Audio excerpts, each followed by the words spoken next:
In Louisiana, a 98-year-old World War II veteran, David Saunders, believed he was donating his body for science.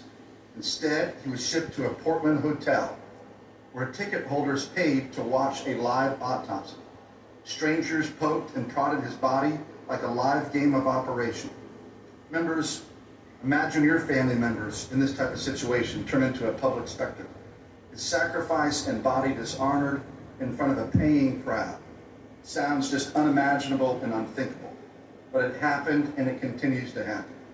In southern Nevada, neighbors reported a foul odor and blood seeping into the street. What authorities found was something out of a nightmare. A worker spraying down a frozen human torso in the middle of a parking lot with a garden hose. Blood and tissue flowed into the street gutters. That body had been donated for research. I'm sorry, but this is not research.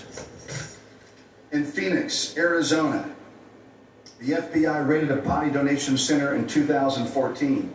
Inside, they found a horror show, a warehouse filled with decomposing arms, legs, and heads, many of them mislabeled, some stacked like cordwood. One agent described it as the most gruesome scene he'd ever seen in his career. A loving father believed he was contributing his body to science for the benefit of medical progress, but instead, bits and pieces of his body were later discovered thawing in an empty warehouse. His widow was eventually sent a container of ashes, but she could not confirm they truly belonged to her husband. She will never know if what she received were truly his remains. What kind of system allows this to happen? What kind of state tolerates it? These are not stories from faraway lands. They are American tragedies, and several happen right here in Texas. They reveal a shameful truth. In the absence of clear laws, the dignity of the dead is up for grabs, and families are left with grief compounded by betrayal, and we must do better. Senate Bill 2721 is our answer to that.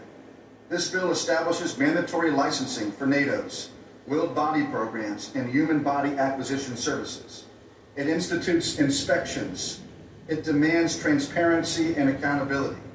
Human body acquisition services, wow. Ends the era of whispered abuses and untraceable remains. Members, we are still working through the substitute of this bill that seeks to center the focus on the primary goal of the bill, which is to establish a strict, and I mean strict, and stringent regular... Human body acquisition, remember that. That's what they're calling murder and torture.